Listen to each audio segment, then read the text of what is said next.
Alhamdulillahi wa kafa. Wassalatu wassalamu ala nabiyyina Mustafa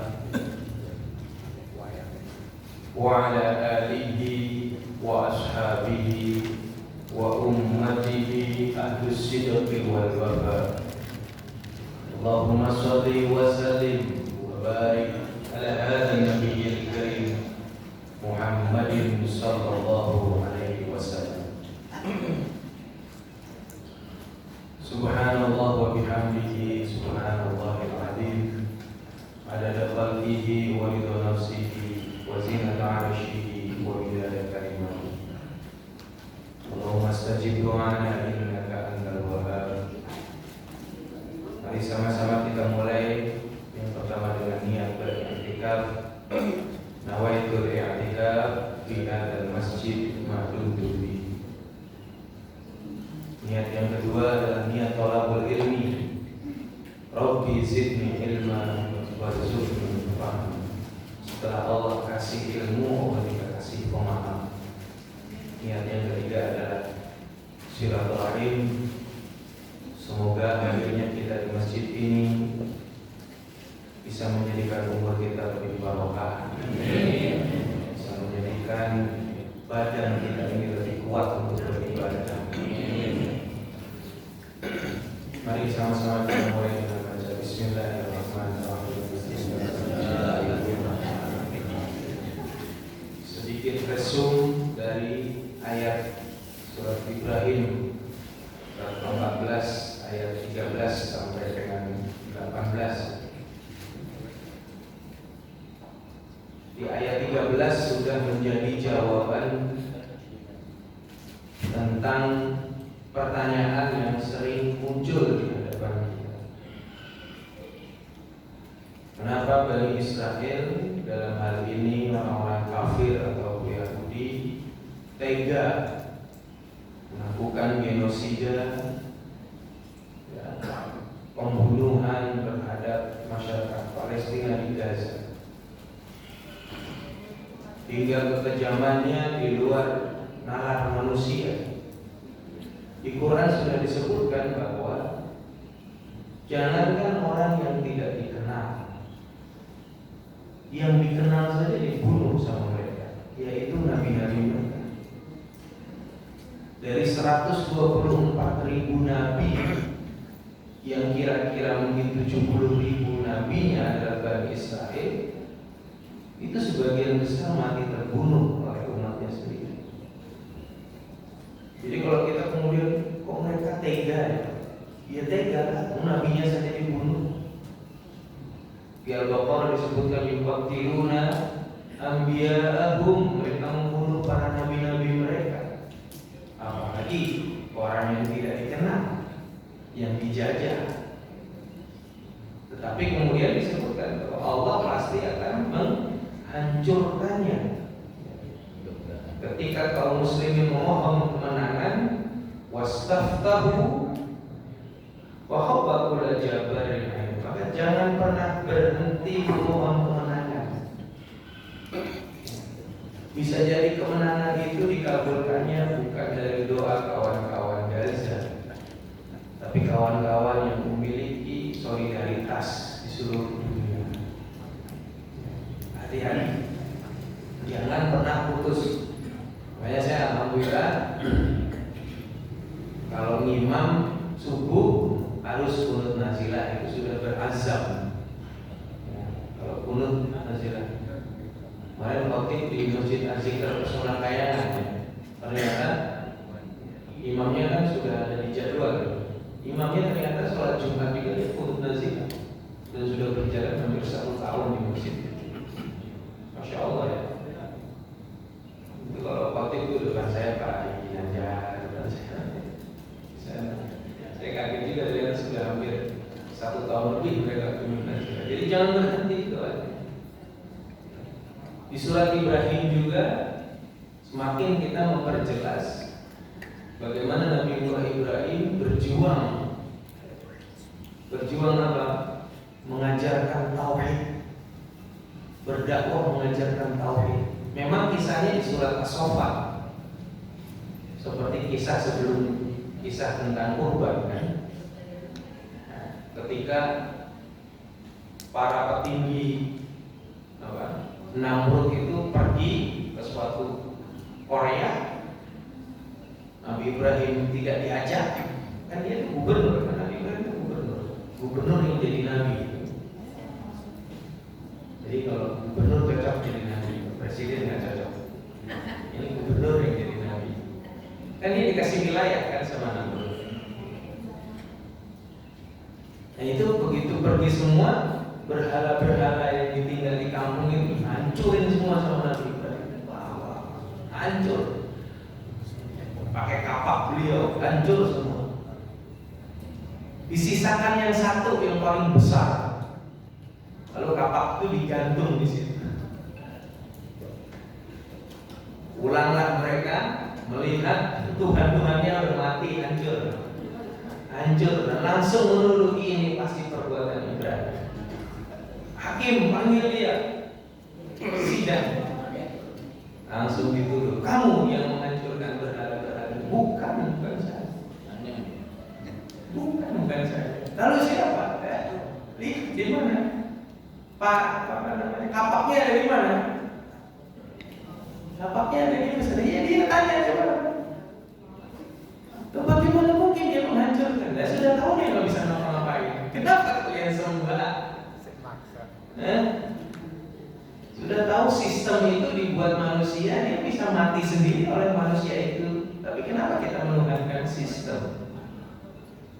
Kita menuhankan aturan yang dibuat oleh kita sendiri. Padahal ada aturan Allah yang mengatakan. Nah di sini perjuangan. Di situ kita mendapatkan kisah tentang ternyata memang sejak zaman dulu Bani Israel sudah biasa membunuh nabi-nabinya, bukan 1, 2 ribuan. Ya kan? Kan ini diceritakan sama Al-Quran. Bani Israel dari keturunan Yakub saja. Sedangkan Quran sendiri bilang minhum man qasasnahum 'alaika wa minhum man lam naqsus 'alaika. Di antara mereka sudah kami ceritakan ya, dan ada lagi yang belum kami ceritakan. Jadi sampai akhir zaman ada yang tidak mungkin diceritakan sama Allah. Tapi hanya dikasih clue. Ibnu Katsir, ya, Tabari, para imam-imam tafsir kemudian menyebutkan sebutan daripada ribuan para nabi-nabinya. Kemudian Nabi Ibrahim juga mengisahkan tentang perjuangannya mengajarkan dan mendakwakan tauhid sampai harus mengorbankan hubungannya dengan ayahnya. Jadi tidak ada nabi yang tidak memiliki pengorbanan keluarga kita. Hanya satu, karena Allah memerintahkannya untuk mendakwakan kalimat la ilaha illallah Muhammadur Rasulullah. Dan Allah Maha mengetahui nanti, Allah Maha melihat. Makanya kita masuk pada yang ke-19 nih, basiron. Kalau udah basiron berarti mutakalliman. Selesai sudah tuh materinya. Materinya selesai berapa tahun gitu. Jadi 20 sifat itu bertahun-tahun karena diselang-seling dengan materi. Nah ini Allah melalui Nabiullah Ibrahim mengajarkan tauhid. Sampai kepada ketika kisahnya beliau akan dibakar, ya. Melihat perjuangan seekor semut, melihat kemudian para malaikat menawarkan untuk membalikkan bejana itu kepada Namrud. Tidak. Nabiullah Ibrahim hanya mengatakan hasbiyallah wa ni'mal wakil. Kitab Qisasul Anbiya seperti itu. Hasbiyallah wa ni'mal wakil. Itu awalnya di situ. Ya. Tetapi kemudian yang sering kita baca hasbunallah wa ni'mal wakil ada di surat Al-Anfal. Ni'mal maula wa ni'mal nasir ada di surat Al-Hajj.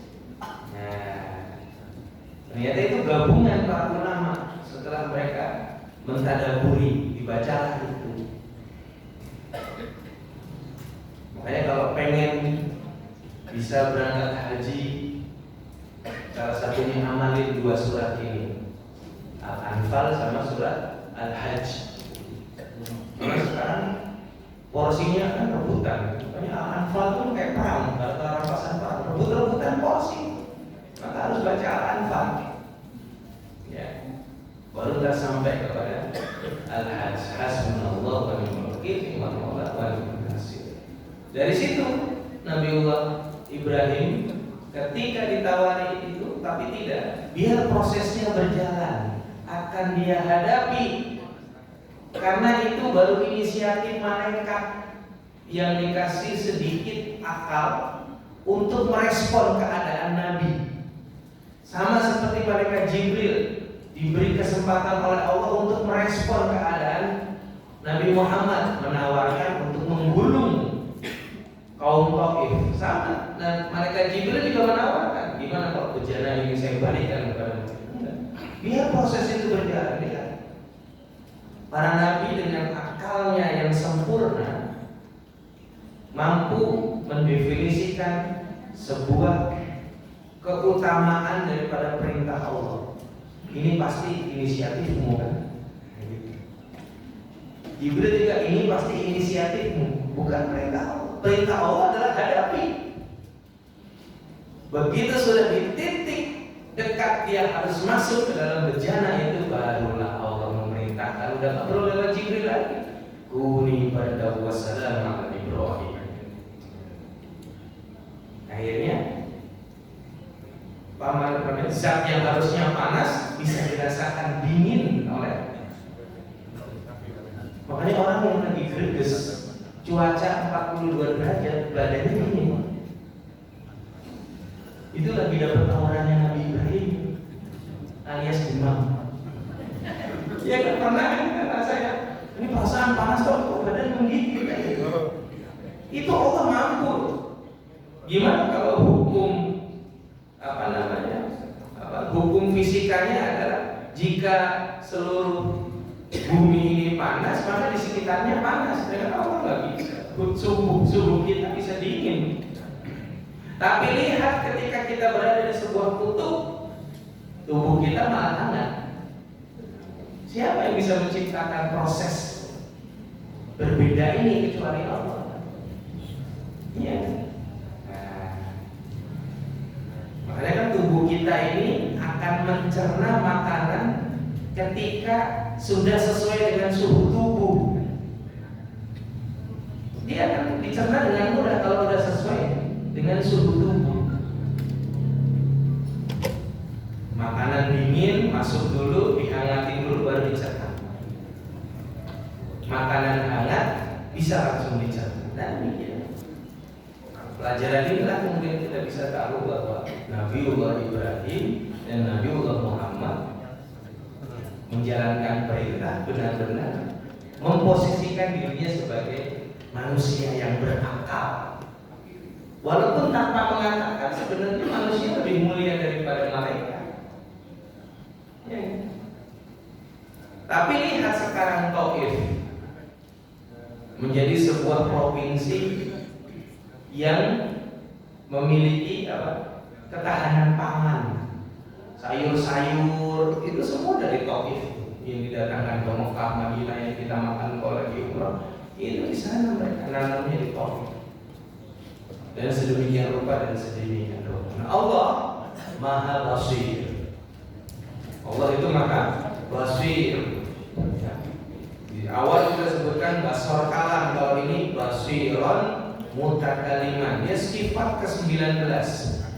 Kaunuhu basiran. Allah Maha melihat.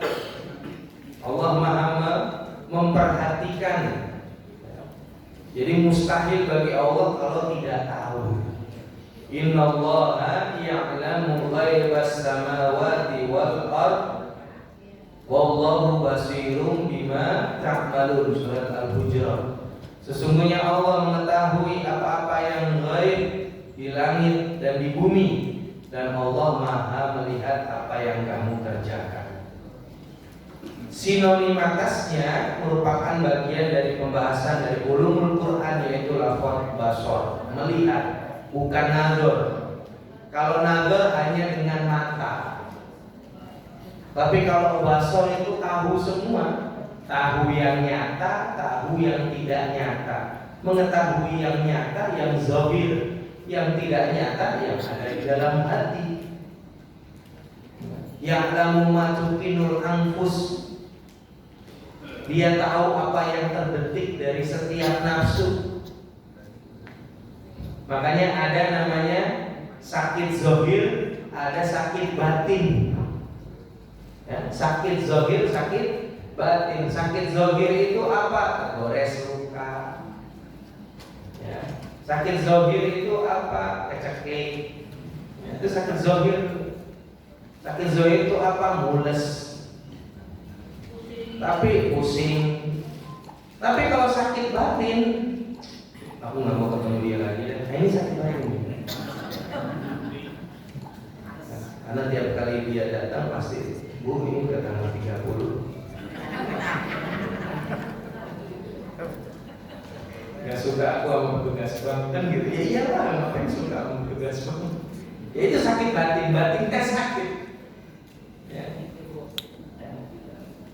Kadang apa yang kita takutkan terjadi gitu. Ini yang saya takutkan akhirnya terjadi gitu loh.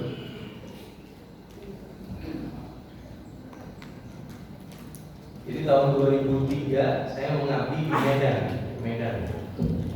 Pesantren Babu Salam, daerah Teluk Bakung, Tanjung Pura. Ownernya itu kakak kelas tahun 70-an. Dia dianugerahi Allah mengelola sawit 1.500 hektar di daerah Pakuungan. Jadi kalau saya keliling nyampe pagi, sore belum selesai. Pernah saya menceramahi para pekerja, dan beliau masih menggunakan teori dulu ketika Pak Imam Kiai Imam Zarkasi mengajarkan, kamu kalau memberi gaji kepada karyawanmu, kumpulkan, kamu kasih nasihat, baru kamu kasih uang. Sampai sekarang. Akhirnya entah kenapa tiba-tiba jadi 750 hektar. Direbut, Pak. Sama yang sekarang sudah ditersangkakan oleh kejaksaan. Yang 11 triliun itu. Dan itu dia makan 750 hektar. Jadi yang dia takutkan, saya ini ngurusi pendidikan, kok tiba-tiba di rumah harus punya senjata ya gitu. Saya tuh kaget, yuk kita rapat atau pas rapat itu munculin satu senjata, cekrek. Warnanya silver. Ini yang saya takutkan terjadi dari dom saya. Akhirnya saya berurusan dengan hukum dan akhirnya saya jadi punya izin memiliki ini. Artinya nyawanya terancam. Tapi apa beliau ikhlas saja. Diambil, direbut, ikhlas saja. Ya cuma saya yakin kalau memang Allah menolong saya, kalau bukan saya melihat kehancuran mereka, maka anak cucu saya gimana? Saya nggak melawan. Dan ternyata betul, beliau masih hidup dan melihat orang-orang itu ditersangkakan. Walaupun kemudian secara faktanya nggak bisa mengambil lagi 750 hektar itu. Tapi tetap dia mampu berkhidmat bahwa pesantren itu dengan hanya 200-300 santri semuanya free. Nah iya Pak, dari sawit Pak, cuma untuk menghidupi 200 santri gampang gitu kan. Saya waktu ngabdi ke sana sebulan sekali ke Malaysia. Zaman itu masih pakai Adam Air. Sebulan sekali ini kan ke Malaysia, nganterin bapak, itu kawan berobat aja karena beliau punya KTP Medan, sampai Pineng langsung berobat. Jadi di Pineng kita pipis, duduk, tunggu 2 jam, penyakit ketahuan semua. Nggak pakai ditanya ini BPJS, Mandiri, apa asuransi, enggak. Pokoknya duduk, pipis dulu, duduk aja, kayak ngapa-ngapain. Kalau yang orang lebih itu habis pipis, kasihkan, habis itu udah jalan-jalan. Terus siang datang, ngilangin stres, baru baca hasilnya stres lagi. Kok begini ya? Pakai jalan-jalan. Jadi pasti suatu saat kezaliman itu akan dibalas. Ya. Sedemikian rupa Allah Maha tahu, Maha melihat, dan pasti Allah akan berbicara, dan Allah pasti akan menyampaikan. Disinilah kemudian kekuatan melihatnya Allah itu. Nah, seperti itu. Nah, agar kita basir kita yang paling dalam, mata hati kita, bukan hanya mata zahir kita. Karena kalau mata hati kita itu adalah sesuatu yang di dalam, itu tadi saya bilang ada penyakit zahir, ada penyakit batin. Ya, seperti itu. Dari dzon inilah kemudian muncul sesuatu hal yang nampak. Makanya hati-hati berdzon. Iya. Hati-hati berdzon. Nah, sering ada pertanyaan kepada kami, Ustaz, di antara fadilah puasa Arafah adalah yukafirus sanatal madiyah, ya, menghapus doa sebelum dan sesudah. Kemudian Shaumu Asyura yukafirus sanatal madiyah, puasa Asyura menghapus dosa 1 tahun. Ini murid cerdas nih nanya ke saya, cerdas betul, asli itu pertanyaannya. Coba Bapak Ibu berpikir, sempat nggak berpikir? Ustaz, kan puasa Arafah udah diampuni dosa-dosa kecil kita di tahun kemarin. Habis itu Muharram diampuni lagi. Itu gimana prosentasenya? Kan udah habis. Terus diampuni lagi itu gimana? Betul ya? Salah nggak pertanyaannya? Nggak salah. Dan itu cerdas, pertanyaan cerdas. Ini kan 2 ampunan dalam waktu yang sama, sebutannya tahun yang sama. Walaupun Zulhijjah dengan Muharram itu beda tahun, ya. Tetapi ulama kemudian menyebutkannya ini adalah 2 dosa yang berbeda. Yang pertama dosa zahir. Kita kan kadang subuh aja kita udah bunuh. Iya, kita bangun kayak hebat kan, sholat malam. Itu lagi sholat kita bisa bunuh loh. Nyamuk lewat cek, itu nyawa loh. Kita sholat bisa bunuh.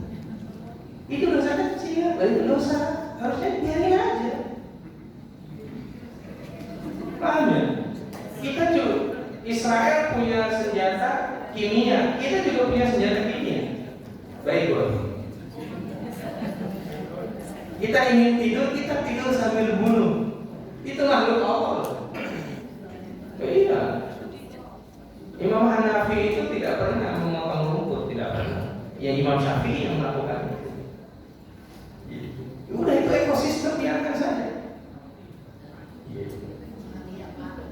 Biar aja itu pohon nanti akan kering sendiri dengan musim. Bukan kita tebang itu gitu. Tapi kalau Imam Syafi'i ya enggak. Allah menyukai keindahan. Asal niatnya bismillahirrahmanirrahim, pemanfaatan boleh. Dia mengkiaskan dengan apa? Ya kalau kita biarin itu hewan-hewan hidup gitu. Bagaimana? Makanya hewan itu bisa hidup, ada yang beberapa hari bisa kita konsumsi, ya kan? 28 hari ayam negeri, ya kan? 6 bulan ayam kampung dan lain sebagainya. Ikan juga seperti itu. Itu bukan membunuh tapi pemanfaatan kan? Punya. Nah di sini penyakitnya yang pertama adalah 1 tahun pertama itu penyakit zahir, dosa zahir itu tadi membunuh nyamuk itu kan dosa zahir, kecil itu dosanya. Kalau belajar tasawuf, ngaji kitab Baqaul Akbar nggak berani lagi kita. Udah untuk aja. Baru 1 tahun selanjutnya adalah dosa batin, penyakit hati. Itu juga Allah ampuni. Ya karena penyakit hati bagaimana kita minta ampunnya kecuali diri kita sendiri. Kalau penyakit zahir, dosa zahir, kita bisa minta ampun sama kalau dia berbicara kita minta maaf, ya, nggak sengaja ngelindes kucing misalnya, ya kita singkirin, kan itu oke. Tapi kalau hati kita yang sakit memendam marah, kecewa, sebel, benci, yang itu hanya kita simpan di dalam, itu nggak jadi apa-apa, kecuali jadi apa? Jadi penghapus dosa. Jadi bohong itu teori, udah ungkapkan saja daripada jadi jerawat. Enggak jadi jerawat, jadi dosa. Daripada jadi kutu, enggak juga, jadi dosa. Nah Allah melihat itu, kita ini memiliki dua dosa zohir, dosa batin. Makanya Allah hadiahkan puasa untuk menahan kita melakukan itu. Puasa Arafah dan puasa Asyura, dan sudah kita lewati. Sekarang tinggal kita menjalani 12 bulan ke depan, harus bertahan, survive, bertahan dengan survive, menjadi mukmin yang survive. Karena kita bertahan menjaga diri kita dari itu tadi. Ya. Makanya lafaz basor itu melebihi daripada nazar. Makanya ada lafaz basor disebutkan 147 kali, lebih banyak daripada nazar. Wa umum tabirun afala yang zuruna ilal ibili kaifa khuliqat, itu dari kalimat nazar yang zurun. Tidakkah kamu perhatikan bagaimana unta itu diciptakan? Nah, lafaz basor 147 kali, lafaz nazar 129 kali, baru lafaz roha disebut sebanyak 299 kali dalam Al-Quran. Ini enggak sembarangan. Roha itu melihat dengan mata dan memandang dan mengira. Fangdur madza taro. Dulu pernah saya sampaikan kan di sini, fangdur madza taro. Ketika Nabi Ibrahim bermimpi menyembelih anaknya Ismail, dia panggil Ismail. Kita jadi tahu pelajaran parenting. Dia disebutkan tuh, ya bunayya, anakku, inni ara fil manami anni adbahuka. Aku bermimpi Allah memerintahkanku untuk menyembelihmu. Fangdur madza, gimana pendapatmu? Saat itu usia Ismail 13 tahun. Itu tandanya anak kalau sudah balik, Pak, Bu, sering diajak diskusi tentang masa depan. Nah, jangan langsung pokoknya Bapak maunya kamu UI, titik. Jangan dia maunya UI, cuma beda I saja. Ya bisa lain, Pak. Atau dia maunya UGM. Aku maunya UGM, Pak, biar dapat ijazah asli.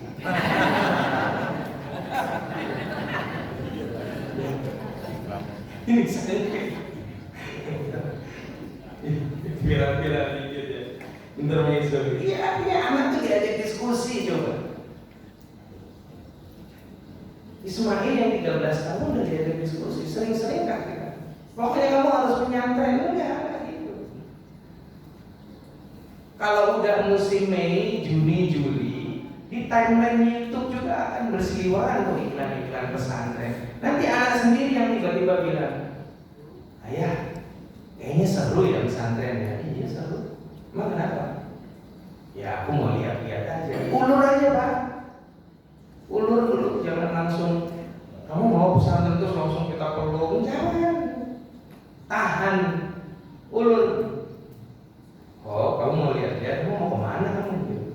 Ini Pak ada di YouTube, aku udah lihat kan, lihat YouTube kan anak-anak kita kan. Ini ya. Mau ke situ, yakin. Mau lihat aja, ya yuk jalan.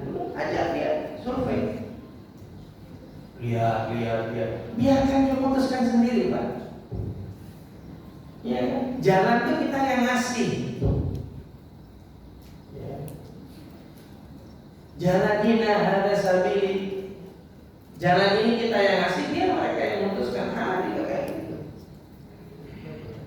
Karena dia yang memutuskan. Setelah dia tahu.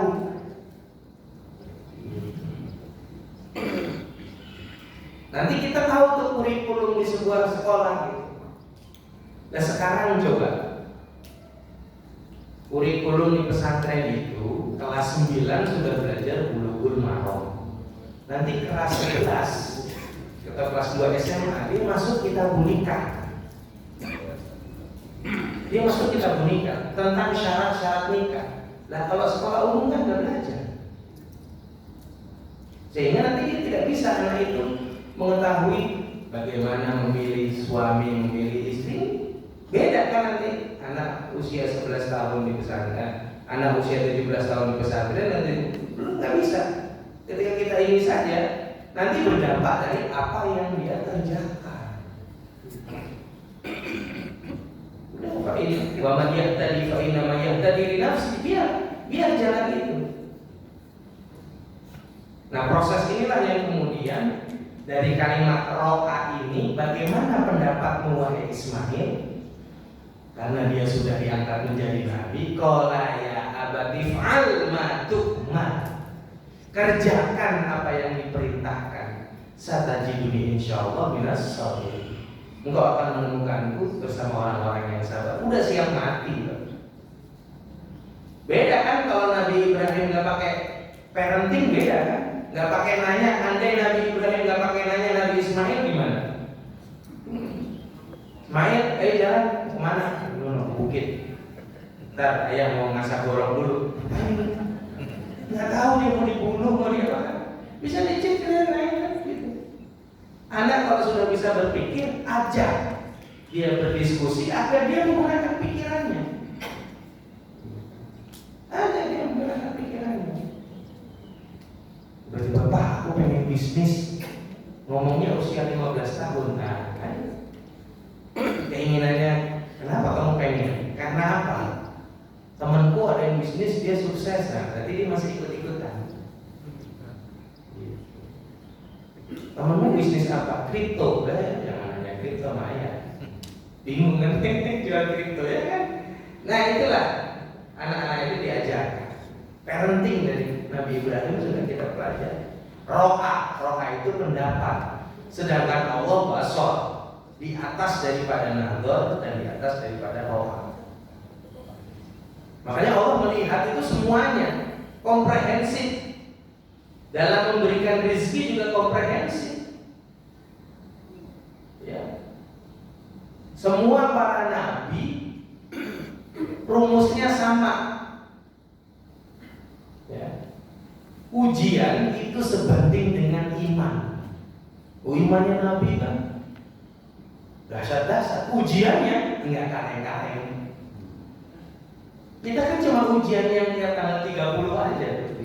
Satroni, itu aja ujian kita. Memang ada yang lain? Tidak ada. Ya, kita masih bisa sholat, masih bisa apa? Emang kita ada yang sampai diancam mau direbus gitu sama anak kayak Nabi Ibrahim? Tidak ada. Tapi Nabi Ibrahim ujiannya gitu karena ketahuilannya.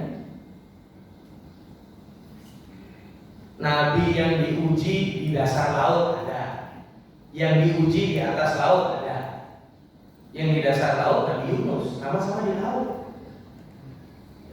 Yang di atas laut Nabi Nuh. Ya. Allah udah melihat.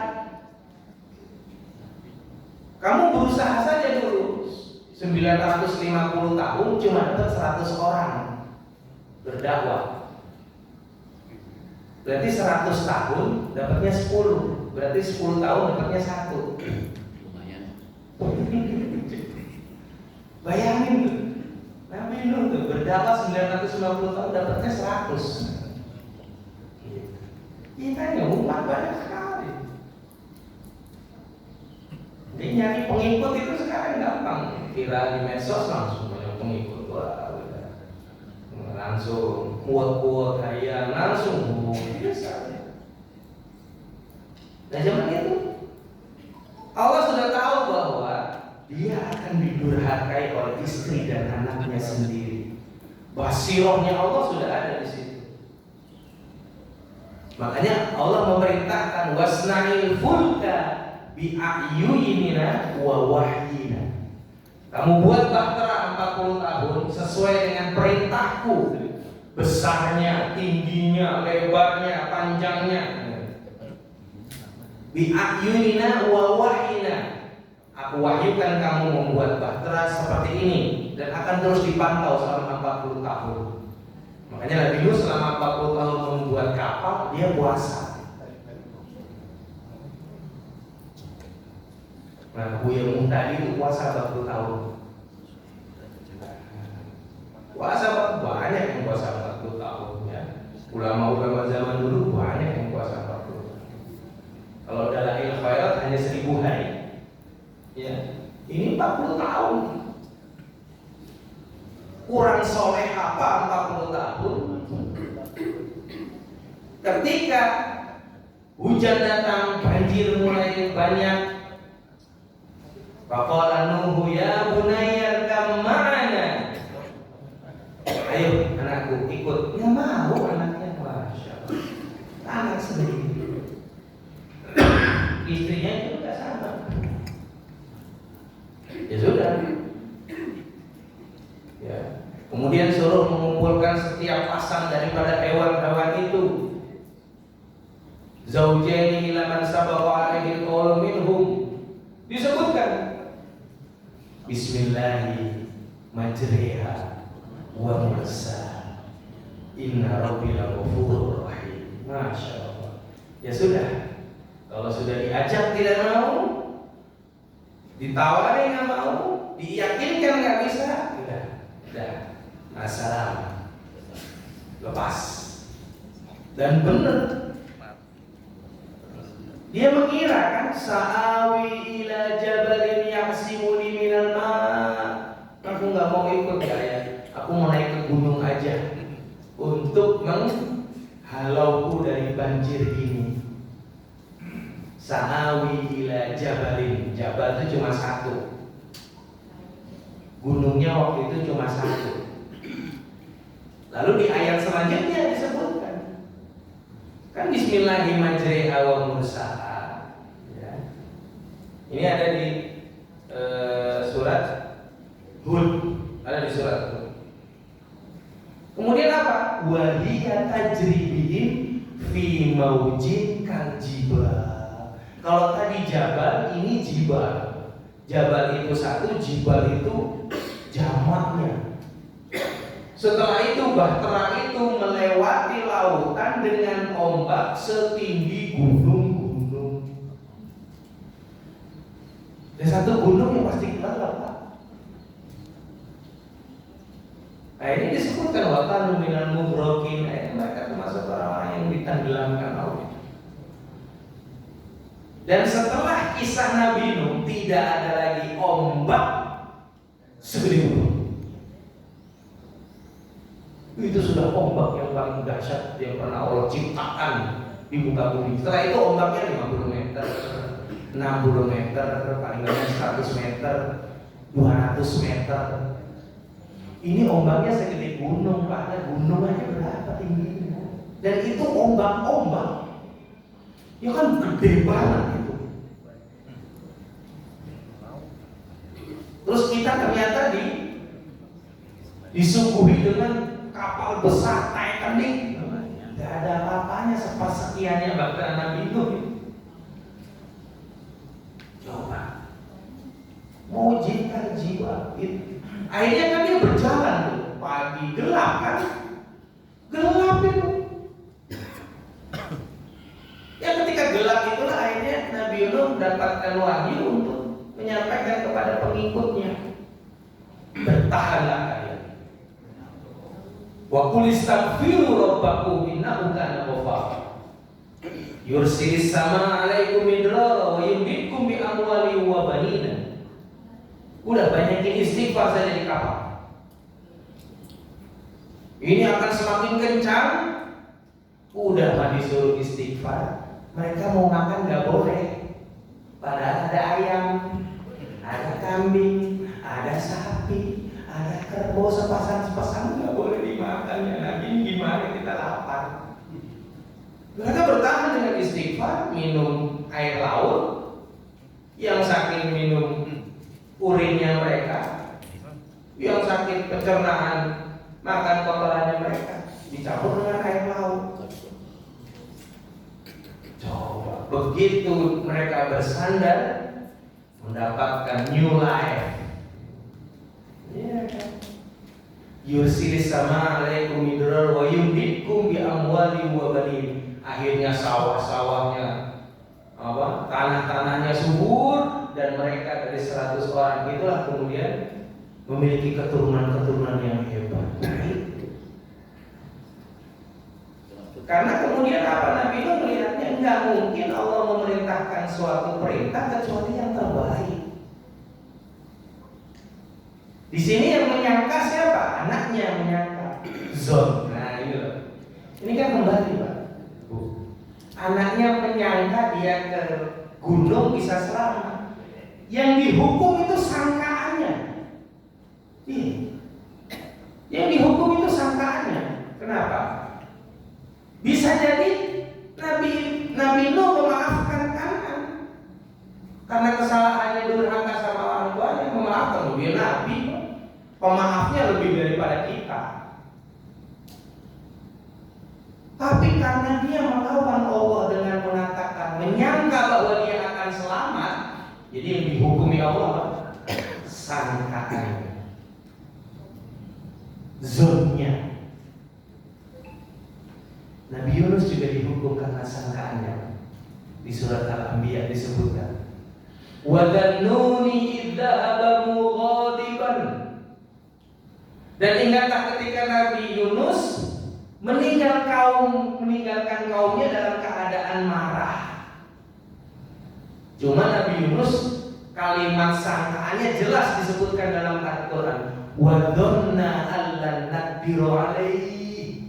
Dan dia menyangka umatnya udah gak mungkin lagi dapat hidayah. Gak boleh Nabi punya sangkaan seperti itu. Pelajaran buat kitanya apa? Kalau Nabi Yunus pergi meninggalkan umatnya dalam keadaan marah, kita kalau ninggalin rumah gak boleh lagi sebel sama suami sama istri. Gak boleh lagi. Semoga aku mau pergi dulu. Boleh. Kalau masih sebel-sebelan setidaknya ada pernah maaf, ya udah aku maafin ya, aku buru-buru nih. Bentar ketinggalan. Mau ngapain sih? Mau antri bansos? Ya, nggak boleh nih keluar rumah marah sama yang ditinggal. Itu Nabi Yunus keluar kampung marah sama yang ditinggal. Susah amat nih umat diajarin. Kayaknya memang nggak bisa. Nggak boleh mendahului Allah. Wa dhanna ala naqdiru alaihi. Dihukum karena dzonnya. Coba. Nabi loh, penyakit hatinya langsung dihukumi sama Allah. Kebayang nggak kalau kita punya rasa sebel, rasa marah, rasa egois, nanti Allah menghukuminya kapan nih? Gitu. Kalau hati kita yang sakit dihukumi dengan masalah kita, ya wajar. Nabi Yunus saja digituin. Begitu lari ke laut, naik kapal, lah kok kapalnya bocor? Bos, kapal bocor ini bos. Waduh bocor. Wah ini nggak mungkin nih, nggak nyampe nih kita. Ini mesti ada yang kita buang. Undi. Lah ini orang baru ya. Iya. Ini kelihatan soleh. Tapi ya namanya undian harus masuk. Kocok keluar lagi. Bukan arisan ini. Ini arisan kematian. Kocok lagi keluar lagi. Keluar lagi, ya Allah. Sampai berkali-kali. Ya udah. ABK-nya yang lempar. Udah jadi nabi dilempar. Manusiawi nggak? Dia tenggelam. Ngap-ngap. Bedanya karena dia nabi, nyawanya nggak dicabut sampai ke dasar laut, nggak dicabut, ditelan sama ikan belum. Begitu ditelan sama ikan, ikan itu di tubuhnya ada oksigen. muntah lah dia, bisa nafas lah dia. Habis itu bangun udah gelap. Gelap sama Nabi Nuh juga gelap kan. Bayangin Pak, hujannya sedemikian rupa, pasti gelap bumi itu. Wong kemarin kita baru hujan 3 hari aja statusnya udah kayak apa tahu. Ya Allah, jangan sekarang ya Allah. Maksudnya kiamat. Ya Allah, jangan sekarang ya Allah. Ya Allah, masih banyak utang ya. Ada lagi yang malah mulai jadi reporter ya kan? Direkamin sama anaknya, terus dia reportase di kampungnya.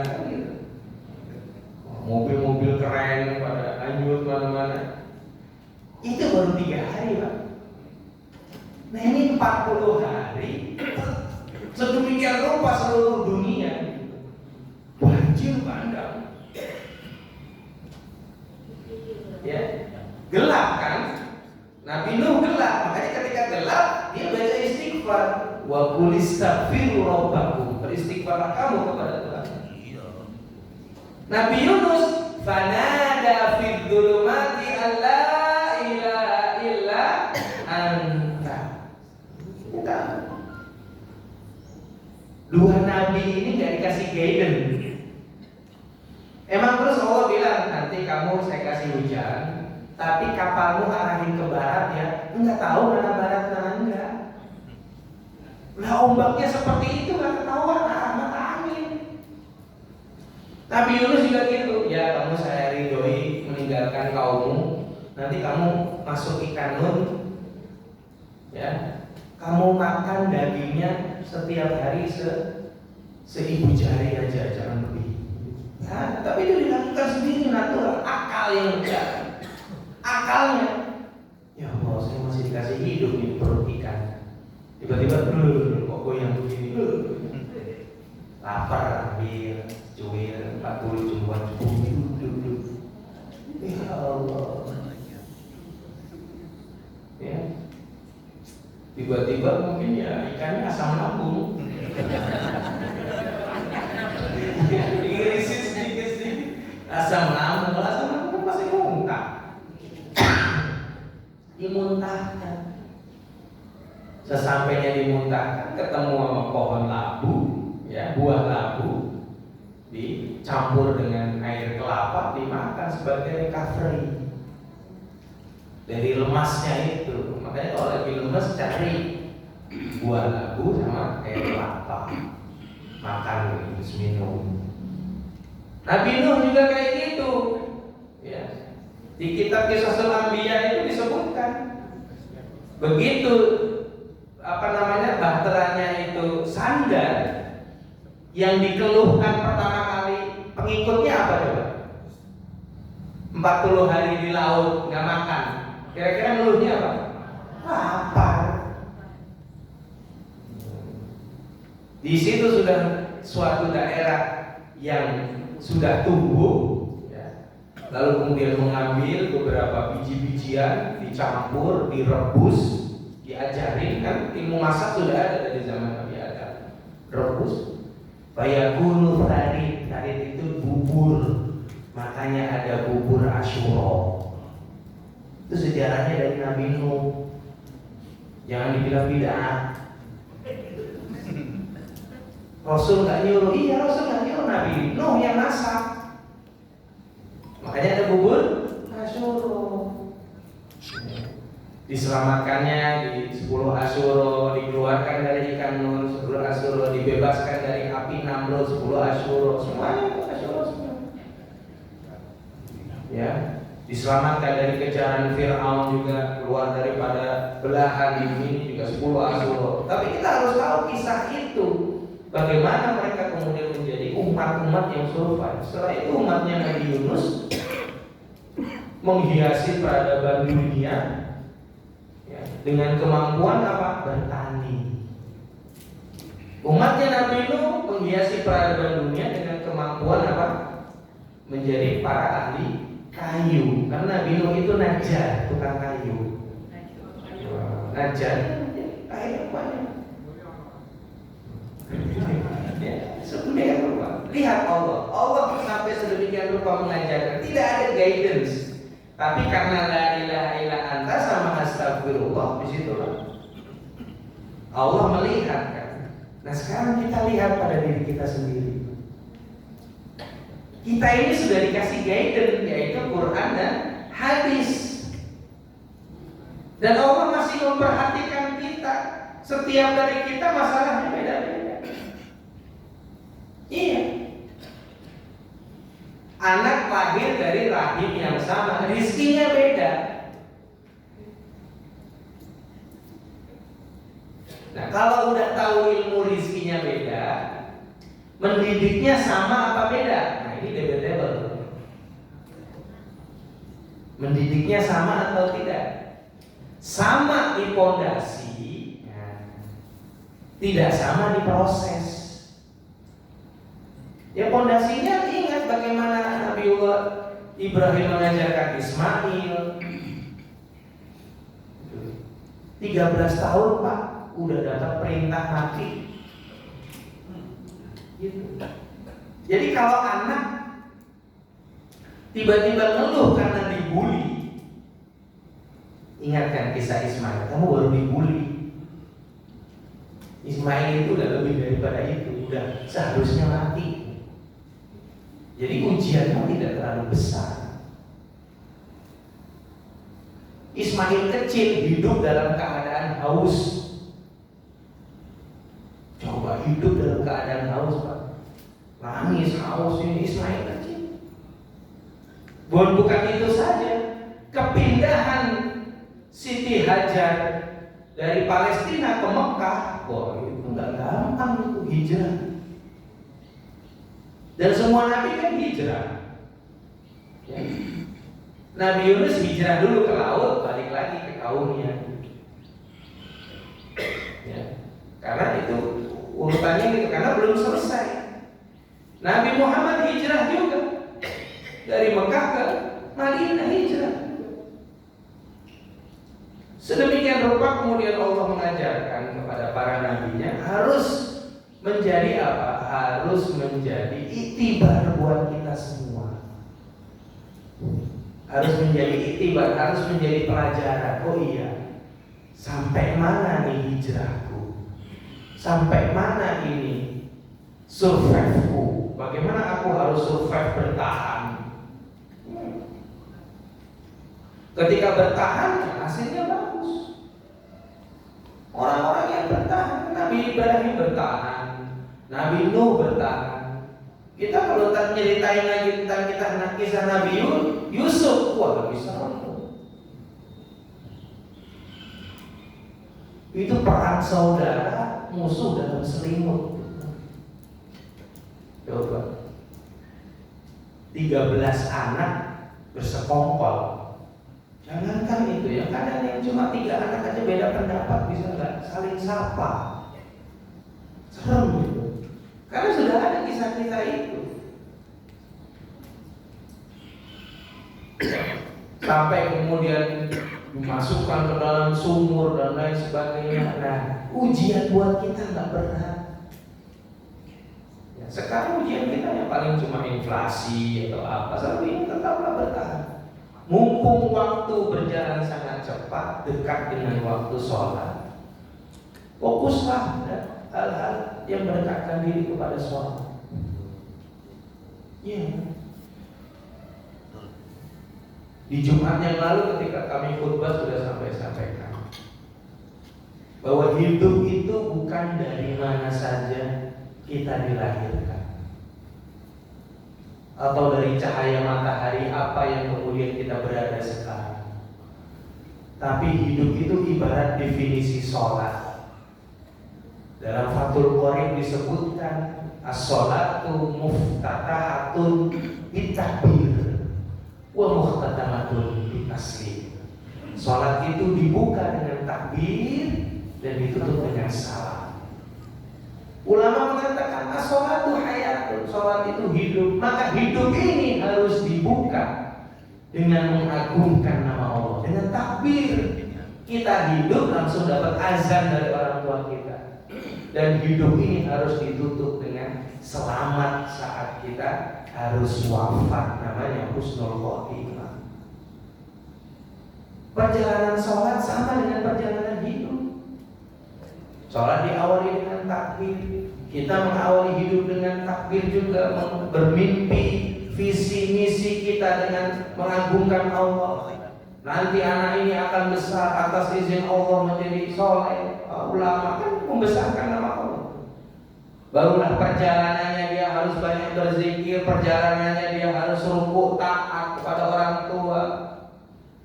Kadang-kadang harus berdiri, kadang-kadang harus duduk, kadang harus di atas, kadang harus di bawah.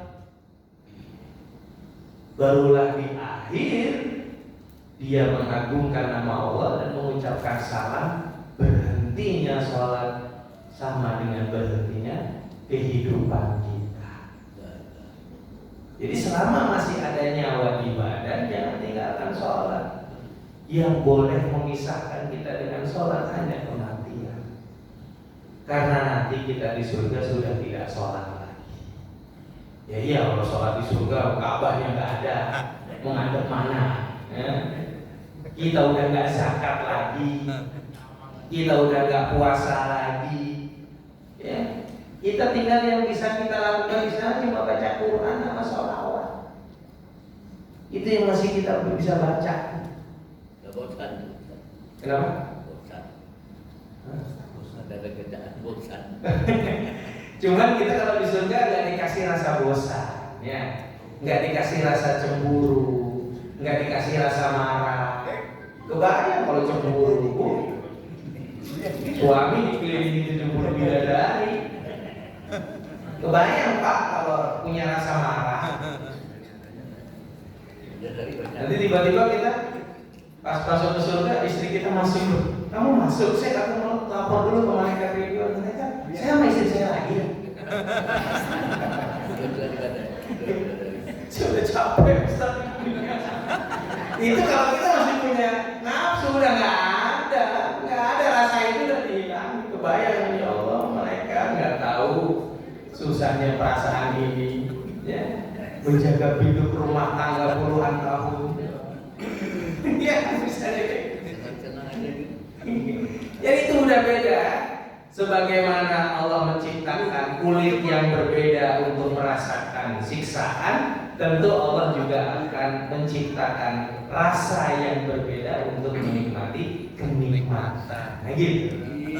Nah itulah kekuatan daripada surga yang disebutkan mala ainun ra'at, nggak bisa lagi pernah dilihat, wala khotor an qalbil basar, tidak pernah terdetik dalam.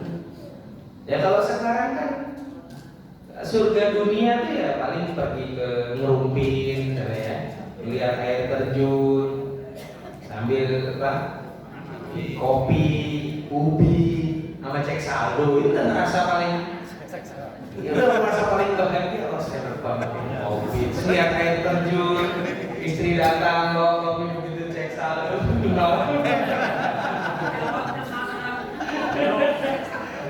Gimana surga dunia ya gitu.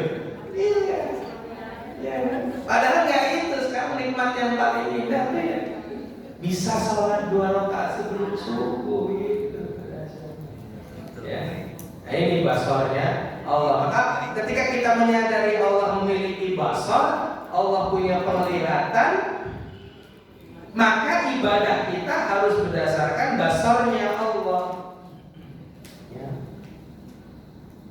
Dan antara basor dengan ro'a itu dekat. Kalau ro'a itu ada semuanya yang dilihat, basor juga, tapi kalau nazar hanya yang apa? Hanya yang zohir. Makanya di hadis ihsan yang dipakai oleh Nabi ro'a. Ya, akhbirni anil ihsan, anta'budallah ka'annaka tarahu. Beribadahlah kamu seakan-akan kamu melihat Allah. Melihat tidak zahirnya ro'a, melihat kebesarannya gitu. Ka'annaka tarahu fa illam yakun yarahu tarahu fa innahu yarahu. Kalaupun kamu tidak bisa melihat kebesarannya, Lihat, Allah melihat maha kecilnya kamu sebagai hamba. Yakin Allah. Kita ini kecil di hadapan Allah, tapi Allah membesarkan kita di hadapan yang lain. Jadi yang berhak membesarkan kita itu hanya kita di hadapan makhluk lain. Makanya kalau ketemu makhluk lain, kita harus merasa lebih. Kalau kita takut sama setan, itu namanya kita nggak merasa lebih. Kita lebih mulia dari mereka. Lah malaikat udah tinggal di akhirat, udah tinggal di surga ratusan tahun, udah keliling ke sana kemari katulistiwa, ditanya itu apa, nggak tahu. Walaupun diajarin juga nggak bisa nyebutinnya lagi karena akalnya tidak disetting untuk itu. Begitu Nabi Adam ada, dibanggakan sama Allah. Wa 'allama Adam al-asma'a kullaha. Kami ajarkan kepada Adam semua nama-nama itu. Tsumma 'aradahum 'alal malaikah. Dan dia mampu menyebutkannya lagi di hadapan malaikat. Kita nggak boleh membesarkan diri agar tidak ada penyakit sombong. Yang berhak membesarkan kita hanyalah Allah. Allah udah ngebesarin kita. Laqad khalaqnakum fi ahsani taqwim. Itu Allah membesarkan kita. Jadi kalau Allah sudah membesarkan kita, Allah pede dengan kita di hadapan semua makhluk, jangan berkecil hati. Besarlah itu semua. Iya loh. Jangankan Rasulullah ya, semua para khulafa rasyidin itu diperhatikan Allah. Iya. Allah memperhatikan Abu Bakar As-Siddiq di Gua Sur. Ya. Allah memperhatikan Umar bin Khattab sampai Rasulullah menyabdakan bahwa jalan yang dilewati oleh Umar tidak akan dilewati setan. Allah memperhatikan Utsman sampai Rasulullah menjulutinya Dzunurain. Rasulullah tidak mungkin menjuluki itu kecuali perintah Allah. Kalau Ali udah ampun, udah jadi mantu itu udah dahsyat. Suatu ketika Rasulullah sholat subuh. Seperti biasa beliau sebelum sholat pasti ngeliat ke belakang. Kalau sahabat yang lain gak ada, ditanya, mana Nu'man? Mana Sa'labah? Tiba-tiba Ali mantunya enggak ditanya. Dikira nepotisme, enggak ditanya. Ya udah sholat aja. Ruku rakaat pertama, tiba-tiba tangannya Jibril, sayapnya Jibril nepuk undangnya Nabi. Lama tuh rukunya. Mikail juga datang langsung. Ketika Jibril menepuk undangnya Nabi, nggak bisa bangun Nabi. Udah baca aja terus. Mikail baru turun, melimpahkan rahmat-rahmat yang pada ruku saat itu. Rupanya di belakang Ali tergesa-gesa mau ke masjid. Udah siap berlari, ada kakek-kakek tua jalan pelan. Waduh, nggak boleh didahului nih. Ya, langsung berhenti. Jalan di belakangnya kemana? Jalannya sempit. Jalannya sempit. Ya nggak tahu dah kayak gitu gimana. Mungkin maksudnya lewat sana gitu ya. Itu hebatnya Ali itu. Nggak boleh. Udah sampai depan masjid, itu kakek tua jalan terus, nggak taunya Yahudi. Nggak sholat. Tapi herannya Ali, sampai masjid semua lagi pada ruku, dia dapat ruku. Blek. Lalu dan Jibril mengangkat sayapnya, Mikail pergi semua, selesailah sholat. Biasa, sahabat langsung kepo, mana ya Rasulullah? Kenapa engkau panjangkan ruku ya Rasulullah? Jibril menahan punggungku sehingga aku harus membaca ruku lebih lama. Dan ingatlah wahai saudaraku, Mikail juga turun memberikan rahmat kepada kalian semuanya. Baru di tengah-tengah itulah Jibril menyampaikan.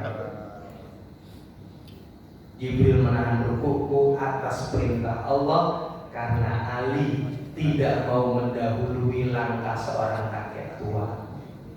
Akhlak Pak. Walaupun orang tua itu orang Yahudi. Coba kita sadar Ali loh bisa bikin malaikat ini ya. Berarti kita semua juga diperhatikan. Iya. Seperti yang paling sering kan ya, yang kalau paling sering lah tanda Allah itu sangat dekat dengan seorang hamba, ya itu tadi misalnya orang tua yang di rumah sakit, ya kan, udah 3 kali kritis masih juga selamat bahasanya kan, tiba-tiba dia bunyi, itu si Fulan bisa pulang nggak ya dari Perancis ke sini? Punya anak satu di Perancis. Pulang dia, begitu pulang kumpul sebentar nggak lama terus meninggal. Ya, itu cuma omongan kayak itu berarti kan Allah, iya kan? Itu kalimat terakhir apa keinginan terakhir bukan gitu? Apa keinginan terakhir? Itu sama. Banyak hal yang kemudian dalam menunggu itu disitulah kejadian-kejadian yang sering. Tiba-tiba hujan turun, tiba-tiba berhenti sebentar, hujan lagi. Ternyata ada A, ada B, ada C, dan lain sebagainya. Ya. Yang paling sering tuh ya, kalau kita memulai perjalanan malam itu, saya tuh paling sering melihat itu. Ini bukan apa-apa, tapi ini memang cara Allah. Cara Allah memperlambat kita. Udah di mobil, udah siang, udah baca doa, udah baca doa ya. Tiba-tiba belum keluar komplek, oh iya ini ketinggalan, balik lagi. Mumpung masih dekat ngambil barang, jalan, nggak ada 3 kilo, ada kecelakaan. Kebayang nggak? Kalau hati kita tergesa-gesa, pokoknya ayah maunya jam 4 berangkat, kabur. Enggak, kemudian Allah takdirkan enggak. Dan kamu baca doa, ada aja cara Allah memperlambat kita. Kemudian menunjukkan hal yang lain. Walaupun mungkin kecelakaannya seadanya cukup. Orang rame, oh jatuh, tersungkur, oh dia nggak lihat lubang dan lain sebagainya. Kalau kita udah baik, doanya juga baik, yang dilihat juga yang baik-baik seperti yang kemarin kita sampaikan. Wa'ata'us safar. Ya. Segala macam yang bisa mengganggu penglihatan di safar. Nah Allah penglihatannya melebihi daripada kita. Dia tahu 10 meter lagi ada apa, kita kan nggak tahu. Iya kan? GPS aja kan kadang-kadang salah. Kalau udah GPS salah, Global Positioning System, kita tinggal pakai GPS ala Indonesia. Gunakan penduduk sekitar GPS, tanya. GPS nyasar ya, kita tanya GPS gunakan penduduk sekitar. Nah ini Allah Subhanahu Wa Taala, kita harus tahu membedakan antara basar, nazar dan ro'a. Allah basir di atas nazar dan di atas ro'a. Nah sifat basar ini, basiron ini dekat dengan mutakalim. Nah mutakalim nanti di sesi terakhir kita akan ketemu di bab terakhir, yaitu mutakalim. Bagaimana Allah berbicara dalam tanda kutip. Ya. Ada qaulnya, ada ayatnya, ada kejadiannya. Allah bisa berbicara dengan peristiwa dan lain sebagainya. Nanti insya Allah kita akan kaji di akhir pertemuan tentang mutakalim. Sebelum kita tutup, saya buka pertanyaan untuk beberapa